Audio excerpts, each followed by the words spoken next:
Thanks a lot, Irina. It's a pleasure to have you here, especially because I was always struggling to find like a very nice present for my foodie non whatever Yugoslav friends to kind of showcase how they can make great things, and not have to like give them ottolenghi and all this second rate stuff. And you made it. I did. And yeah. So what was the path towards Balkan Kitchen, your amazing cookbook? So hello, zdravo, svima. Thank you for having me on, and I'm sorry we're speaking in English, just much easier. But I suppose the inspiration was precisely that. When you first move away from home, you realize how much you miss home cooking, especially our cooking. And in those days, when certainly when I moved to London first away from home, there wasn't iPhones. I couldn't WhatsApp mum so easily, and I couldn't. So she always jokes that my first email to her from university in London was entitled "Soup" because I was asking her how to make her chicken soup. And so it was that suddenly I realized that what I missed most was this love and comfort that is encapsulated by the food from home. And fast forward a few years, I came to London to study history and international relations. I ended up focusing quite heavily on Cold War and the Balkans, so the interplay of Balkan history with the Cold War. And then eventually I sort of sold my soul and became a corporate lawyer in London, simply because, for many reasons, mainly because I was sponsored by a corporate law firm to go to law school, and that sounded like a great idea with a guaranteed job at the end of it.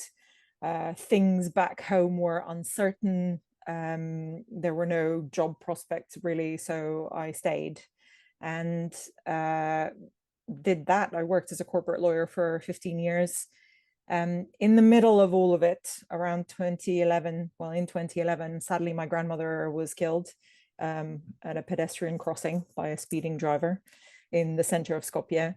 And I kind of, in that moment, when you're in London, I didn't make it back in time to see her, to say goodbye. And these formative moments in life where you realize everything that was important. And I realized I'd never be able to speak to her or understand kind of what she did in the kitchen. And we were, after all the events, after the funeral, all of this, my mum and I were going through all her things, and I sat down in the corridor of her old apartment and I looked at the shelf of her most prized books, which happened to have the Veliki Narodni Kuvar na Pata Spasenia Markovic, and happened to open it on a page which had a recipe for griache torta s chocoladom, next to which she'd written a date, which was two weeks after my birth. And it was the cake she'd made to welcome me in the world. And it was in that moment that all these things came together in my mind.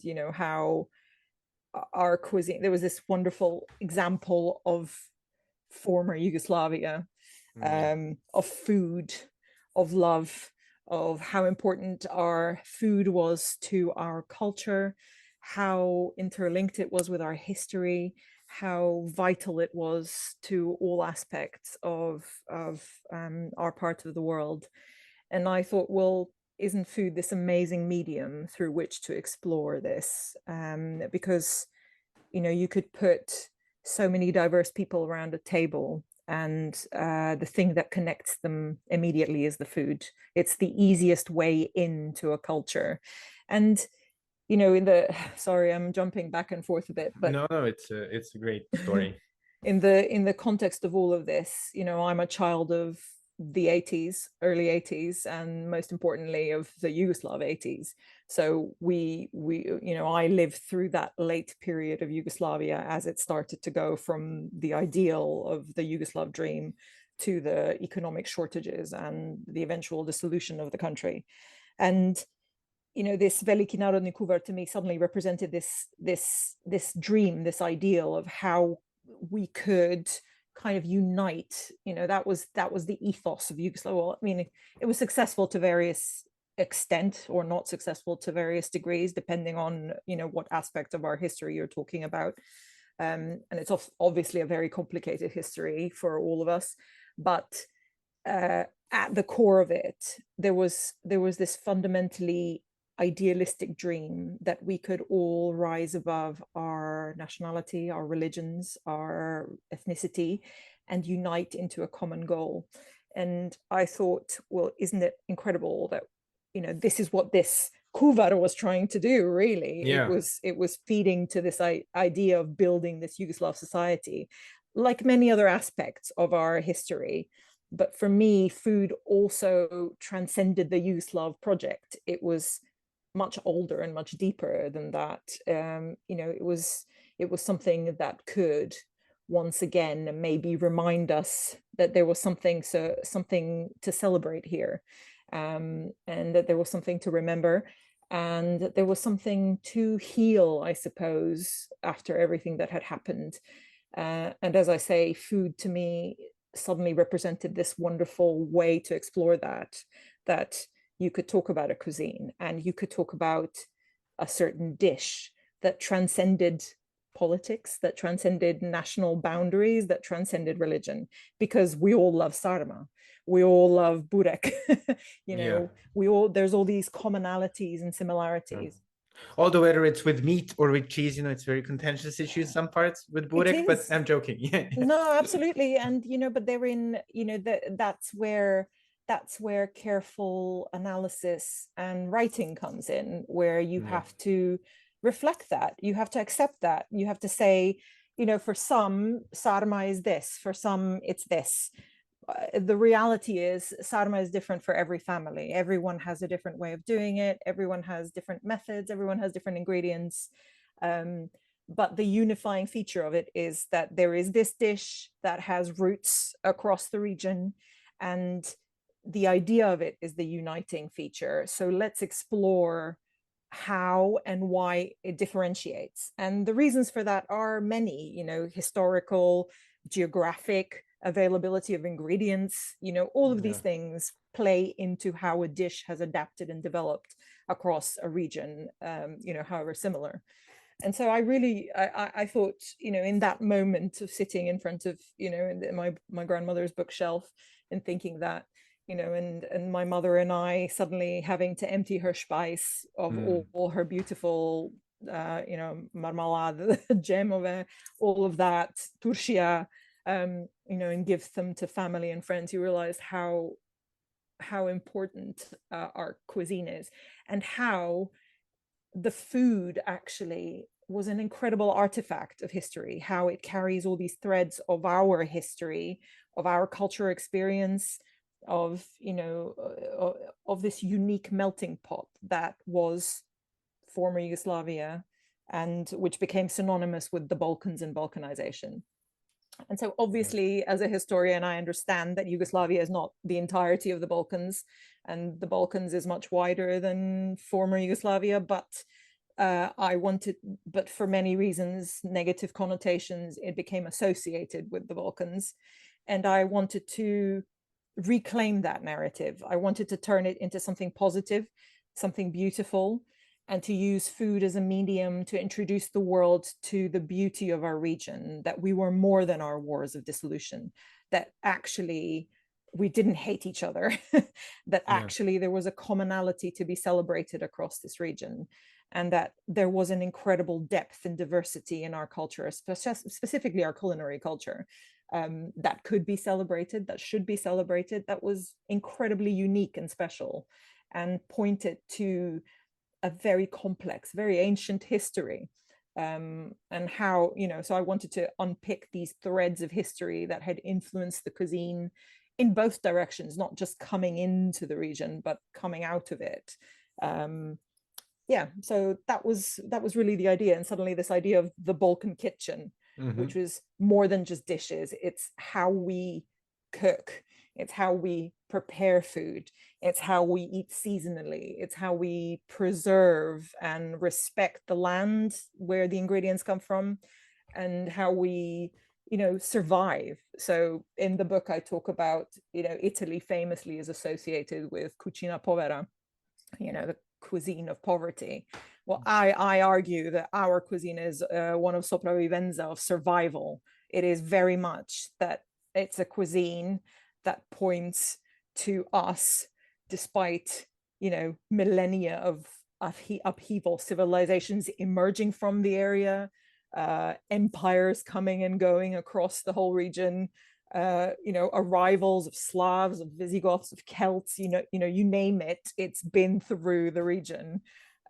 How we as a people, as a very diverse, as a very heterogeneous people, have survived, and how this has influenced our ethos of just being in the kitchen, of how we cook without wasting, of how we respect, we consume meat, but we eat all of it very respectfully, and every single part of the animal is used, from nose to tail, to making people at St. John's would be very proud. Absolutely. I mean, we've been doing this for centuries, Czwarci and mast and, bone broths and like bone broths, entrails and stuff. Yeah. All of it. Exactly. Specific dishes to deal with every part of the animal in very seasonal ways, So, yeah. So, and I thought it was important that our cuisine doesn't get overlooked in the general the negative political discourse vis-a-vis the Balkans, and specifically vis-a-vis former Yugoslavia, I suppose. Yeah. And so did you start sort of codifying the cookbook with your blog? Because I see the first entry is in that fateful year of 2020. So the COVID year. So was it like a COVID project or something before? Yes. So the story is that I had this idea in 2011, and then I basically, I suppose got swallowed by work and life. And in corporate law, who would have thought? In corporate law, yes, I wasn't, sleeping, I was just working. And fast forward a few years, I'd met my now husband, and one of the first conversations we had was about how I had this idea to write, and how, yes, I was a corporate lawyer, but that didn't define me. And he bought me a domain in 2015, I think. So he bought me the Balkan Kitchen .co.uk, whatever it is, domain. And then great, that was very thoughtful and kind. And then I sort of didn't do anything with it. But in the meantime, what I was actually doing was going through sort of cooking. So I'd always loved cooking. As a Balkan child, you're basically expected to help in the kitchen since you're, born, essentially. So I'd always loved it. It's a very big part of my family, like many families from our part of the world.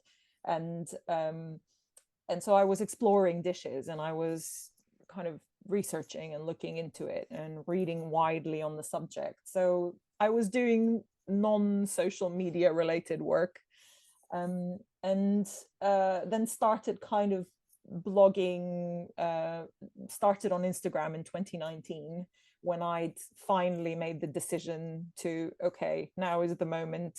I'd had my son, I'd had a year to think about life, and suddenly realized how important food was also as a medium of communicating, because my husband's not Balkan or Yugoslav, he's English Irish. So I suddenly felt this pressure of we lived abroad, there was no chance of me ever going back at any point soon. So I felt this really weight of responsibility that I had to somehow communicate a part of my culture, and the best way that I could think of doing that other than language was food. So I started cooking much more of our cuisine, because I suddenly felt I had to revert to this comfort, this kind of nurturing thing that I'd been raised with, that I wanted to instill in him, these flavors of these flavors of memory. And then COVID hit. We all got stuck at home, and I started posting more on Instagram, and that's when really the project kind of took on a more public dimension and started to gather a bit of momentum. And throughout 2020, it became apparent that I needed to start kind of giving more time to the writing and to pursuing this alternative career. So I did finally make the decision to pause corporate law and really dedicate myself full time. So in the evenings, I was still working in corporate law. And in the evening, I was trying to, I went to culinary school. So, and then after that, I spent a short amount of time in the LSE test kitchen as a recipe developer. Wow, amazing. Yeah, which was great. Very short time, but it was a great experience for a few weeks. And then in the middle of all of this, I was contacted so I'd written a book proposal, had the way that it works here is that you have to have an agent who then approaches publishers, and then you are essentially commissioned to write the book. And I'd approached a few agents with my proposal, had a lot of no's. It's unknown cuisine, not enough of a market. The cuisine is derivative of others like Turkish food or, Central European. Greek, whatever. Exactly. It's the market for this is saturated. And really, this was coming from a place of nobody really understanding our cuisine. Of course. And so I encountered quite a lot of that initially. But luckily, an agent with a vision found me, contacted me, pitched my book, and it was commissioned by a publisher, which is now part of Penguin Random House. And that was it, really. So I spent 2 years traveling former Yugoslavia, as the old saying goes, od Vardara do Trilov. Amazing. Photographing, trying to sort of reflect and represent as much as possible, and recipe testing and writing and researching. And yes, and the book was published in October 24. So yeah, so that's a very quick canter through. Almost sounds like a sort of anthropological exercise that you did with your travel and the whole feat. But as things happen with our region, we only find out about each other when a nice person from the West recommends it. In this case, it was my sort of favorite childhood cook, TV cook, Nigella Lawson. Yes. Yeah.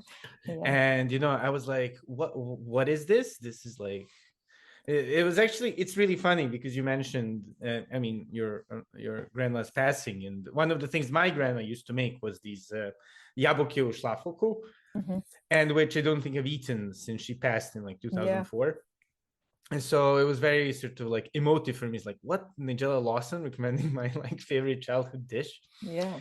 And then I did a bit of research, and yeah, how was the reception? I mean, it's quite cool, I guess, to have Nigella. Yeah, I mean, I've been absolutely astonished in a wonderful way how well it's been received. I've I appeared on BBC Woman's Hour, and I've been on Australian radio, and of course this is all because there's a huge Balkan diaspora around the world. And really this was another key reason. I mean, this started as a very personal project. It started as a project where I was teaching myself to cook like my grandma.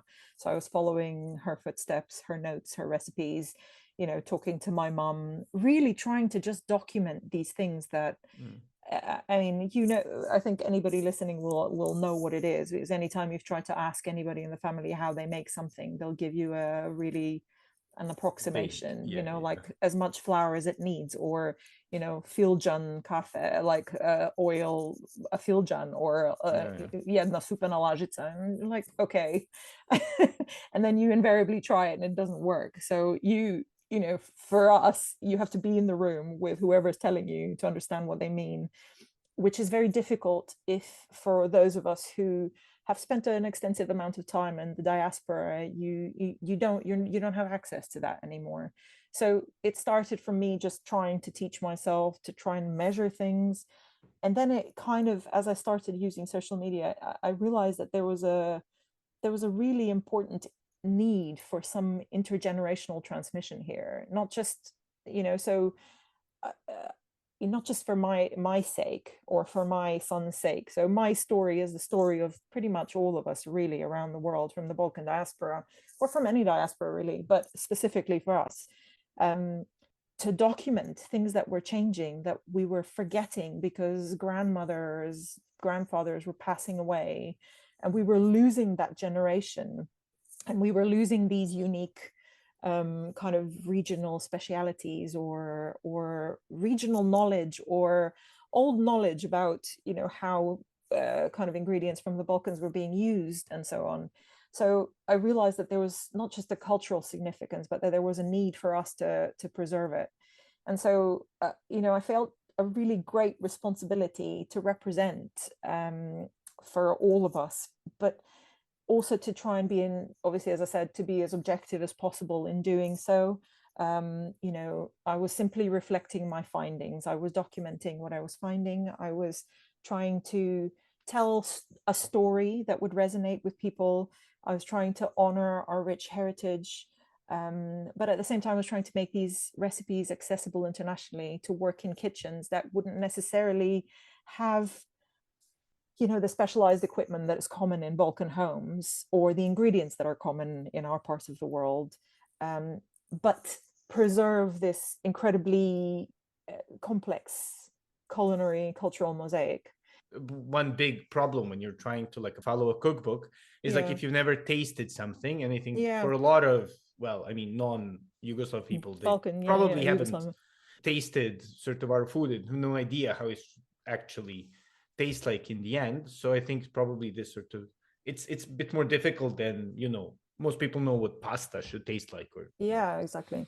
Or I mean, just the techniques or we look, use, you know, for like layering pastry like burek or gibanica or you know, any of these pastry or pastry things, or pogača, or they're all quite unique kind of techniques, and unless you've seen it, it's very difficult to use words to describe it. Obviously you can, you know, in an illustrated book such as a cookbook, you can use photography and you can use illustrations and so on to explain it, but it still has to work internationally with ingredients that are available internationally. You know, for example, even just simply the flours that are used internationally are different to the way our flours are milled across former Yugoslavia. So even things like that make a very big difference to how recipes work. And so, so I really wanted to, so the book really had to serve this multiple purpose. It had to introduce an international audience to our cuisine. It had to work for those of us who knew the cuisine, and it had to reflect with, you know, with sensitivity and respect and love, kind of this multicultural, multi-ethnic, multi-religious, you know, melting pot. And celebrate that. And so I was thrilled that actually there was resonance for, you know, people are understanding that, hang on, there's this unexplored part of Europe that is an incredibly complex, heterogeneous, exciting melting pot of influences, and why is nobody talking about it? And yes, there's more to the cuisine. You know, it's not just, you know, it's not just sauerkraut, it's not just pork, it's not just you know, Ottoman derivatives. There is more to it than that. And actually, all of these influences have come together in this really unique way to create something really exciting and very much underexplored in international culinary circles. So I'm thrilled that is coming across, and I'm thrilled that suddenly, you know, I hope what it does is that it opens the path for others like me to write more, because, you know, it's extraordinary that this is one of the first kind of English language books on Balkan food, specifically Yugoslav food. I think, I mean, I'm struggling, other than those published in the Yugoslav region. I'm talking or like self-published or self-published things, of course, in, well, I don't know if there's been another one really. So there's a real need for it, and one that isn't kind of approaching it from like a diaspora and innovative cuisine. Like there's you know, several examples of that, but one that's trying to document, you know, the complexity, the history, and showcase the cuisine of a region. So yeah, so I'm thrilled that it's had that reception, and it's obviously been featured in lots of international media and selected for kind of best of 24 cookbooks by Savor, and yeah, and it has recently won a special award from the World Gourmand Awards as well. So congratulations, thank you. amazing. So yeah, so I'm excited for what it does for our part of the world, and I hope that it inspires people to visit our part of the world, and for others like myself to speak to their grandparents, their mums, their dads, their uncles, aunties, anybody, and document these recipes before we lose them, and to write about our cuisine and pitch cookbook ideas, you know, wherever they happen to be listening to this wonderful podcast from, you know, Australia, Canada, America, wherever it may be, you know, the more of us that write, the more, you know, that of our story will be documented for posterity and for generations to come. And when I was hosting my Slava in London for my poor colleagues from my lucky management consulting job. Well, they survived. I made the thing just Proya, and then I was lucky. Wonderful. I think Ivar was just entering Waitrose. It was Pelagoni or Mamas, very good Macedonian Ivars. And so, you know, at least they got some taste. But sort of, I think the only, like, the main hook that I thought was actually Ivar, that people like really loved. And then, okay, like the meats, like cevapi, I think were kind of very popular. Okay, everything else was beyond my culinary abilities at that point. But what was your experience? What were the sort of, what do kind of people who are not from the Balkans kind of like the most and kind of resonate with the most? Both thematically and I guess in terms of like ingredients. I think the unifying response I get is, wow, that's an unexpected way of preparing this vegetable or whatever. So I think I personally love all of our vegetable dishes, all of our slow cooked dishes and our broths and like manjas and, you know, that kind of thing. People are obsessed with sarma, also podvarak, and yes, obviously the meats, the wonderful flavorings. I think what people are most surprised about is how much flavor our food has with just like a handful of humble ingredients. So not so many spices at all. It's not so many spices, so it's very different to Levantine cooking, and even Greek.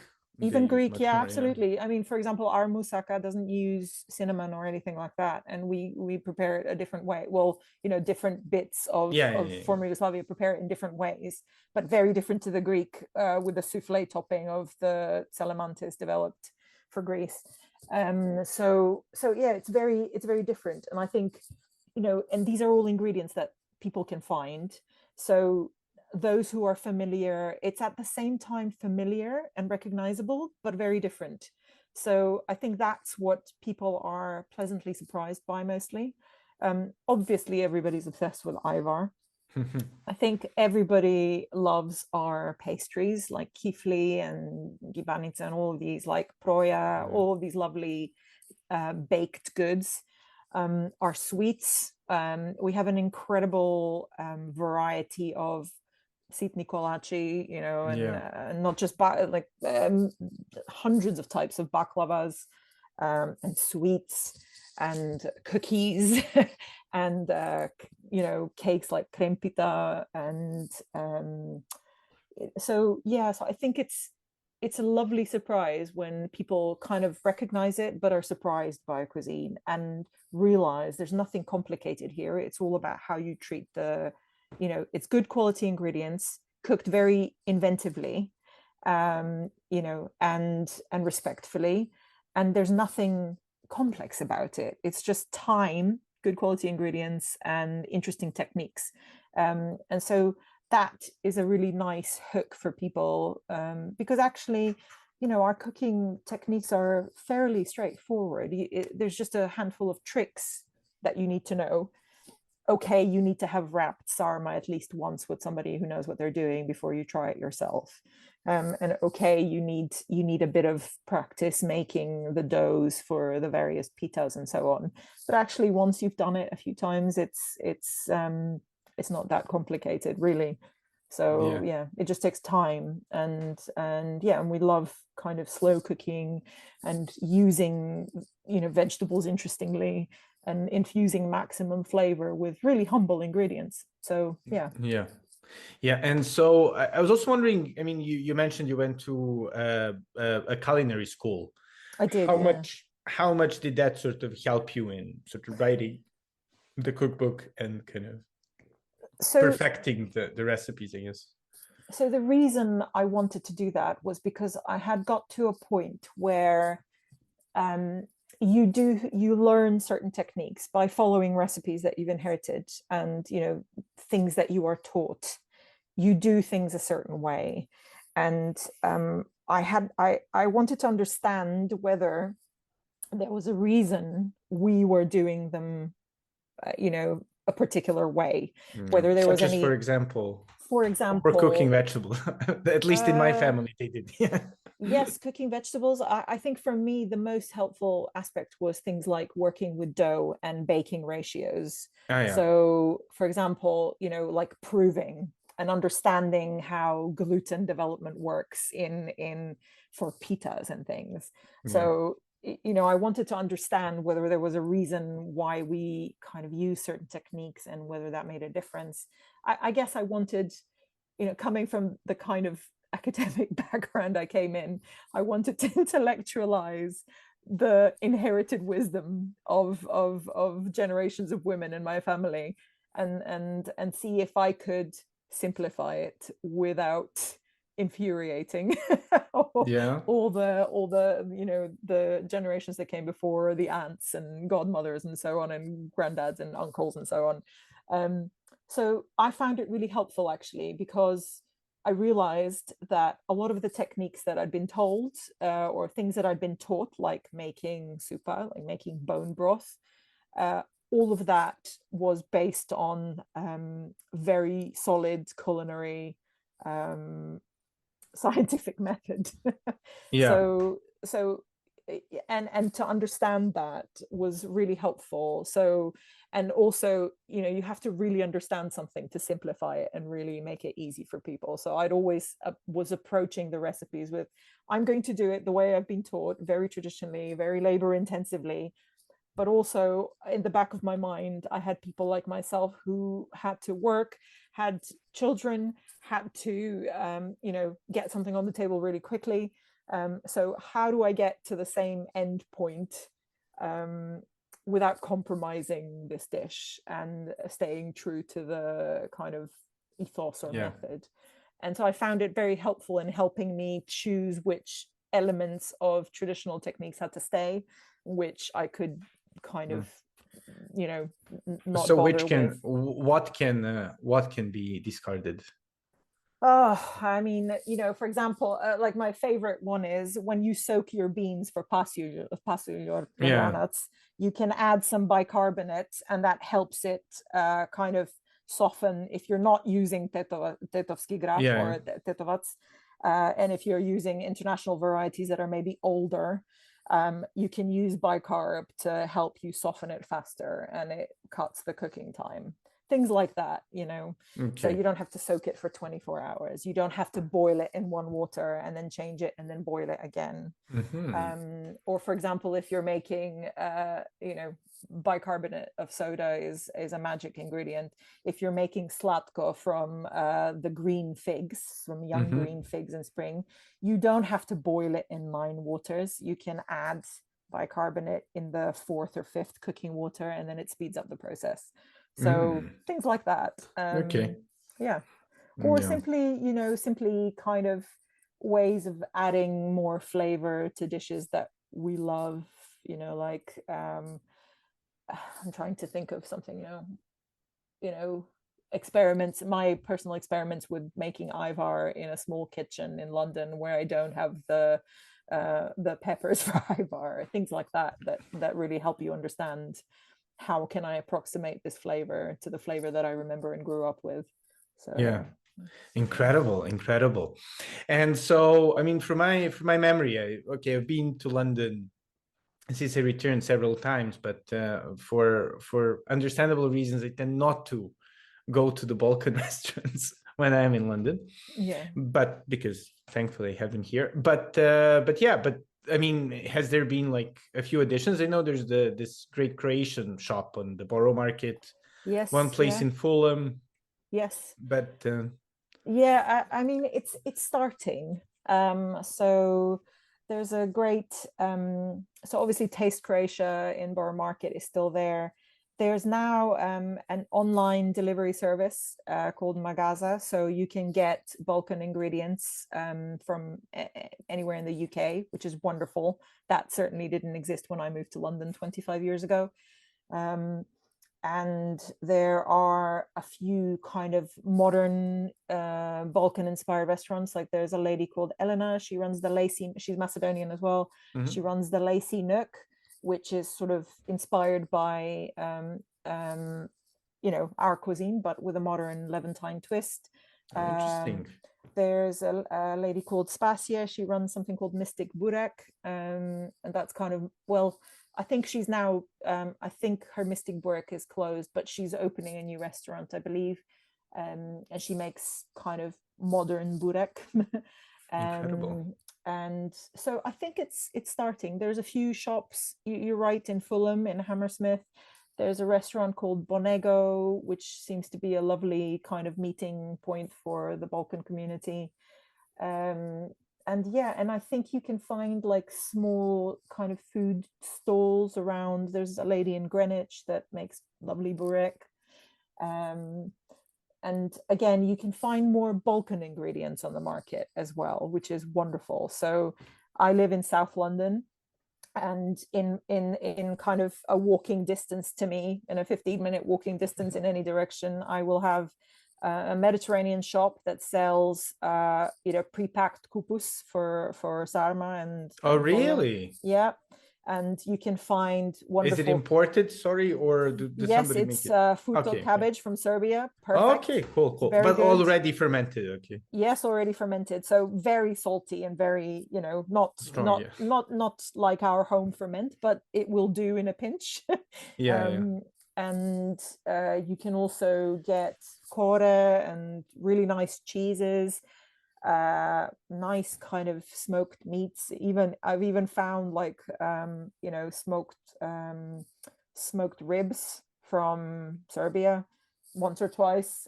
Certainly quite a lot of like Bosnian products, like halal products in Turkish greengrocers.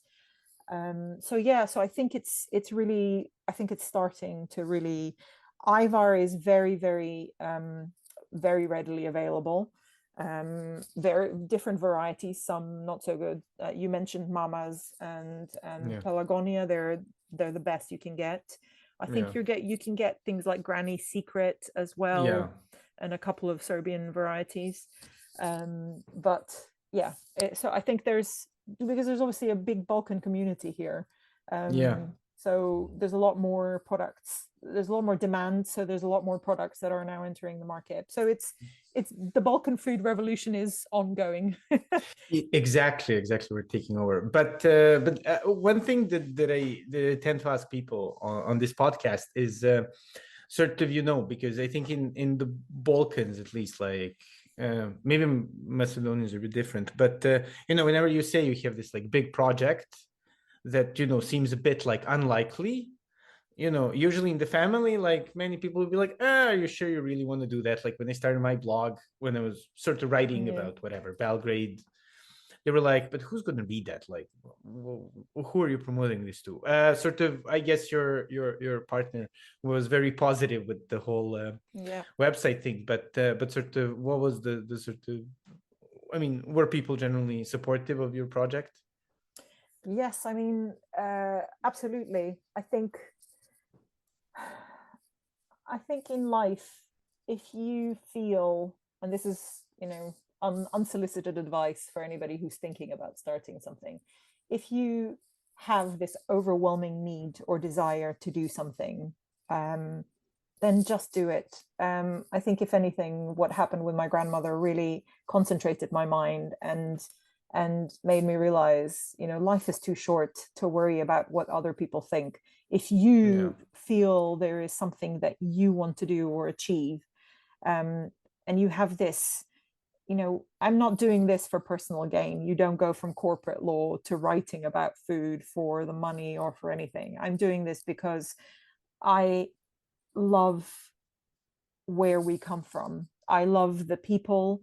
I love our part of the world. I feel we have been overlooked, you know, historically and geographically, and you know, I think there's beauty there that needs to be celebrated. And so I'm doing this for that because I Yeah. feel that it is, you know, maybe arrogantly, I feel that somehow I have a certain set of skills that I have used to come together into this project of writing about food with history, with you know, with culture, with stories, and that's how I can contribute somehow to my part of the world. And I suppose on some level, I feel, I don't know how others from the diaspora feel, but I certainly feel, well, I've left home, but I still have this pull for home and this Yeah. yearning and love for where I come from.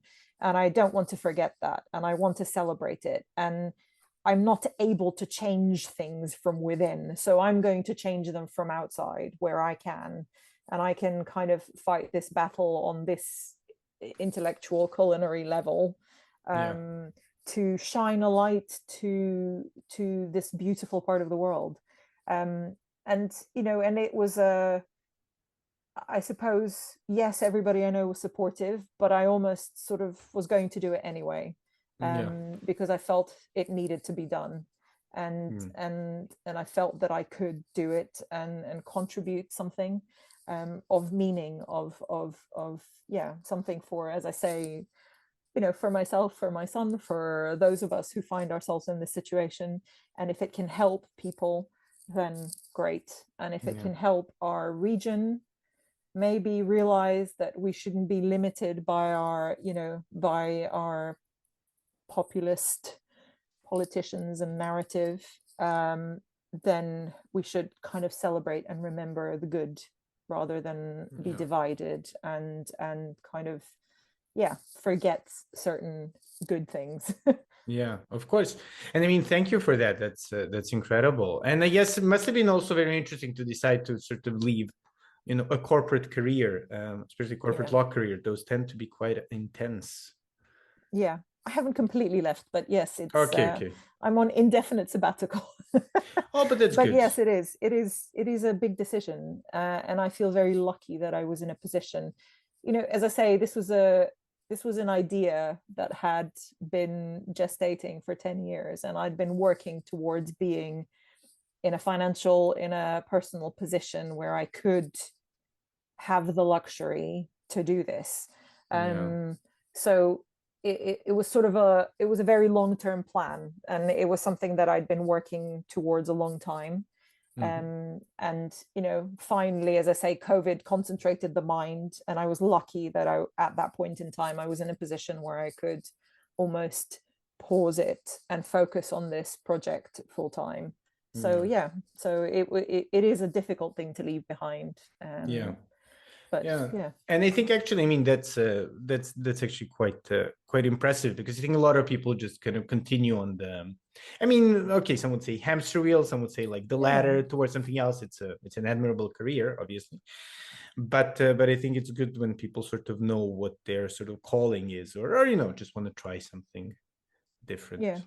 It's mad. I will fully accept that. And you know, and I had moments where I questioned my sanity, that I was walking away from this, you know, because you get caught, don't you? Yeah. It's very glamorous working in the field, in consulting, in banking, in corporate law, and then you get caught in this, as you say, hamster wheel of a glamorous profession, of being a professional in the city, in London of all places, you know. Yeah.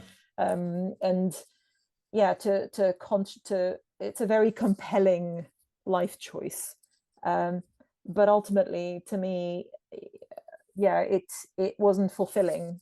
And as I say, I'm fully appreciate that I was in a very I had the luxury to walk away from it, because not everybody can. Of course, yeah. It's a real financial blow for a start.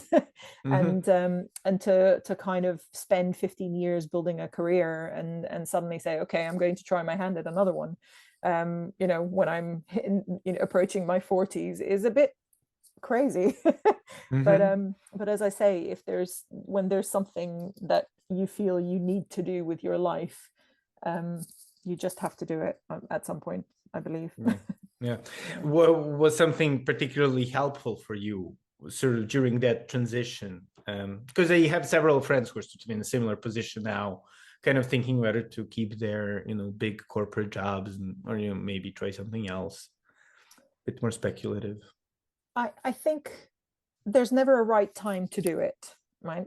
You can always come up with excuses. I think if you get all your, forgive this expression, if you get all your ducks in a row, Yeah. if you plan for the worst, but you do it anyway, I think it's helpful to what was helpful to me was actually my husband saying to me, essentially, if you don't do this, you're not the woman I married, which sounds Oh. like a crazy threat. But actually, what he was saying was, you know, you've always had this dream, Yeah. you've always been determined and you've always done what you thought was right. So just do it.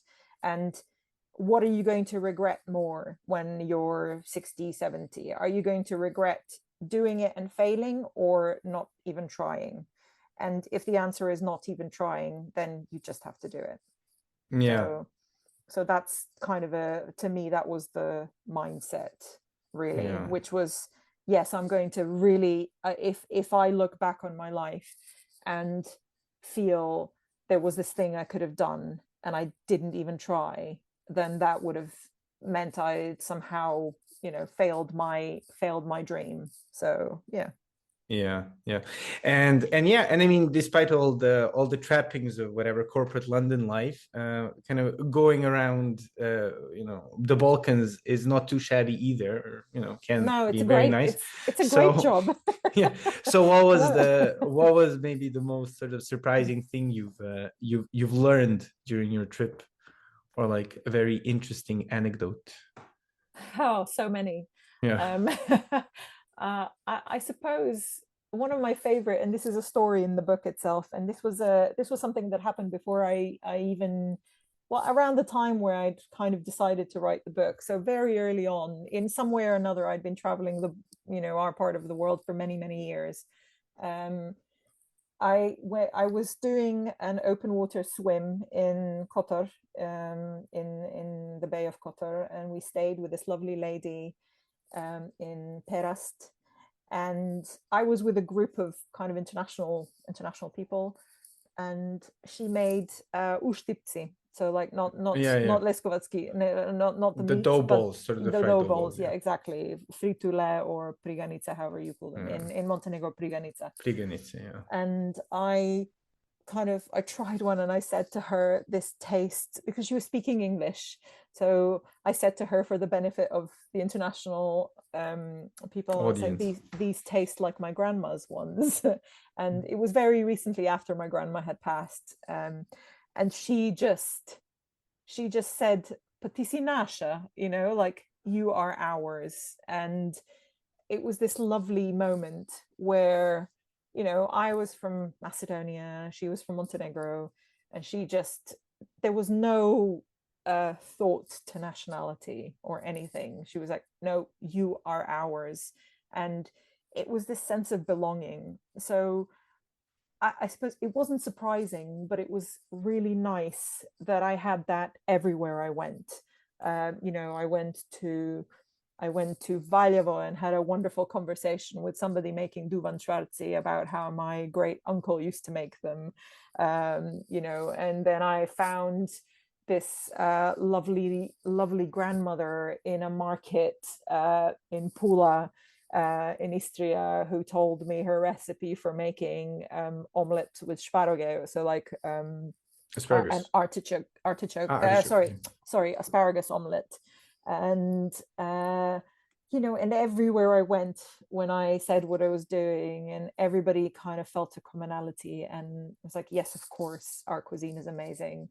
So it was incredible the extent to which I felt at home anywhere I went across former Yugoslavia, because and it's for the reason that I said, it was the food. Because what are you doing here? Like, what are you looking for? I said, I'm not sure. I didn't kind of go. There were certain things I wanted to see or photograph or document, or just kind of be in places that I hadn't visited since I was a child, to see what had changed, whether there was something, you know, I needed to think about, to access certain archives and so on. And so it was nice to see the extent to which there was still this feeling of commonality, and yes, and people realized like how food can do that, and you know how easy food was a way into anywhere. And so I'm here to research food. Great, let me tell you about this dish my grandmother made. Let me tell you about this thing I found in wherever. You should go visit so and so. Or I know this guy who gathers wild herbs, you know, in Eastern Serbia. You should visit him. Or maybe next time you come, I'll introduce you to so and so who can find wild truffles in, you know, in the mountains in Serbia. So, or in, you know, or you should go somewhere near Motovun. I know this guy who collects truffles. That kind of immediate kind of kinship, this immediate joy and shared celebration of our beautiful food. Anywhere. So no, and I think especially like kind of, especially when you're sort of dealing with loss and whatever, and feeling a bit sort of like uprooted because of various reasons, it's very, very nice and very lovely. And and so what are the next steps? This actually, as you were saying this, I kind of thought it would be really cool if there was like a BBC or some other like documentary program with you traveling around the Balkans. I would love that, but I'm not famous enough for that. But oh, who knows? Maybe never say no. You TikTok, never know. you know, it's always possible to be an influencer at one point. That's true. I'd have to work out how to use them properly. Yeah. Maybe, you never know. Well, no, so I'm continuing to write. I'm continuing at the moment. I'm researching baking traditions. So if any of your listeners, you know, have particularly wonderful people they know who make amazing baking things, get in touch with me, please, via Instagram or wherever, or email. And so I'm continuing to write, and I think there might be more books in the horizon. So we'll see. That's great. Hopefully, if this one continues to do well and be received well, hopefully it will mean more. And then I guess it's available in sort of major bookstores in the UK, and I guess via Amazon. It's available in the UK, the US, and Australia. So it's available through Amazon, through a lot of booksellers online, a lot of independent bookshops. There are places that sell it in Austria and Germany as well. And so so it's available pretty much internationally. But at the moment, I believe in Serbia it's only through Amazon, but hopefully that will change. We'll see. No, I think it'd be great, you know, especially for kind of tourists and people to have it.